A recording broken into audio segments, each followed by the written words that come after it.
I'm not doing that much walking because I'm trying to make sure I don't get washed out to sea because there's not much of a beach where I'm standing at. But for this video, I wanted to talk about being aware of your confirmation bias and emotional reasoning. So what that basically means is that we naturally have certain beliefs or biases that we accept to be true, and we'll unconsciously look for evidence to support what we already believe instead of seeing situations for how they really are, or even just being willing to see things in a different way.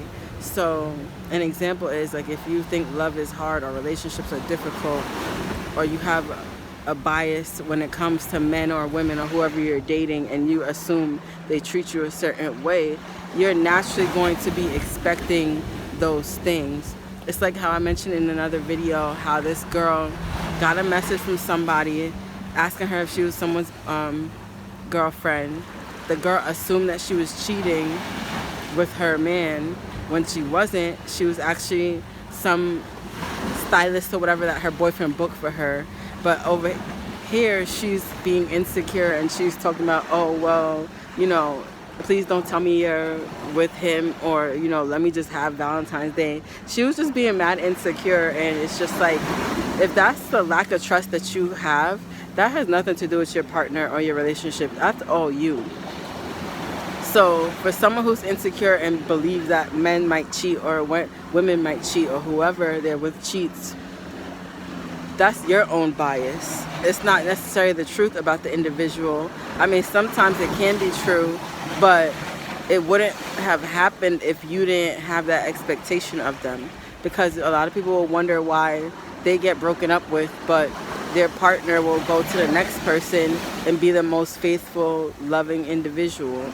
So you wonder why people get certain aspects of a person compared to the treatment that you got, and it's really because of what you believe about them, how you see them, and if you don't allow them to be the fullest expression of themselves, they're just going to be limited to your own assumptions and your biases. Hopefully the waves aren't too loud. I was going for like that calming vibe, like meditative or whatever, but yeah, so that's really the reason that it's tricky to change your beliefs or have standards or other expectations, because when you have a certain bias, you're automatically looking for evidence to support that. So if you're changing a belief, now you have to automatically look for evidence to support the new belief. So that means even when it doesn't seem like things are working out, you still hold the assumption things are working out. You could even say, I don't know how, but this is working out. I don't know how, but this is the best treatment I've ever got when it comes to love in a relationship. It's beyond my expectations, but it happened anyway.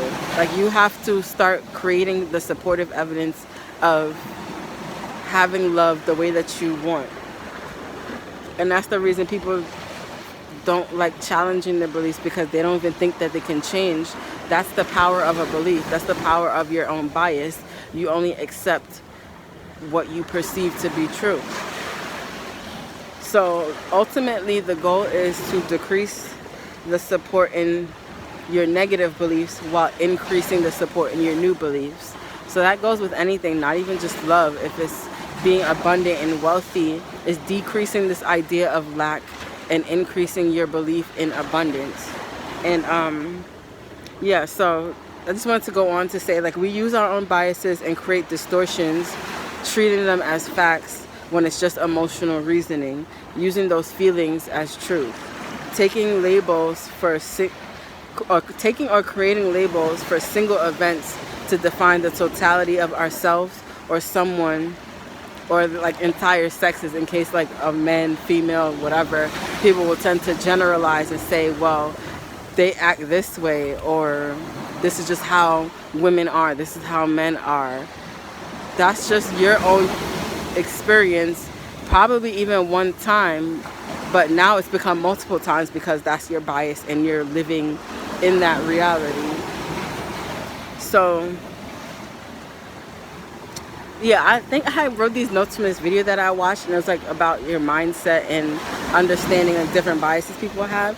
But it went on to say, like, one act isn't defining. A lot of times we overestimate the bad while underestimating our ability to cope. So a lot of us will feel rejected or feel like failures, like we're not good enough, and then we'll go on and worry about how things might turn out, even if nothing occurred or may never occur. We respond and anticipate threats in others as though they've hurt us. So a lot of times we'll expect our partners to not treat us well, think they don't care about us. If they don't contact us, we assume they're not thinking of us and we're not important enough, when they could literally just be busy, or they could have been about to hit you up, but you being in your mindset. So, whew, I don't know what's going on. I need to wake up. We on vacation. But yeah, okay, so yeah, basically I wanted to say, like,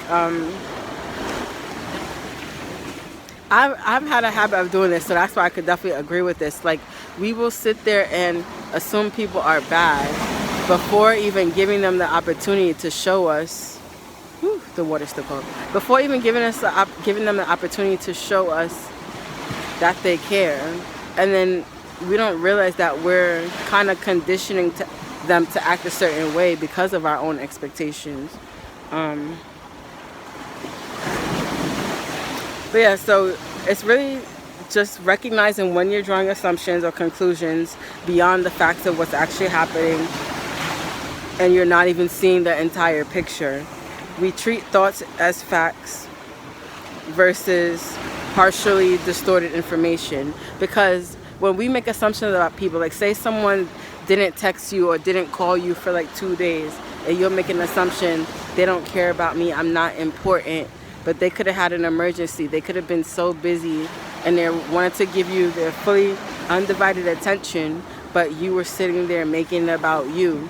When if you were a healthy, emotionally secure person, you wouldn't even be thinking about those things. You might be thinking of them and you might reach out to them, or you'll just be like, they'll hit me up when they're ready.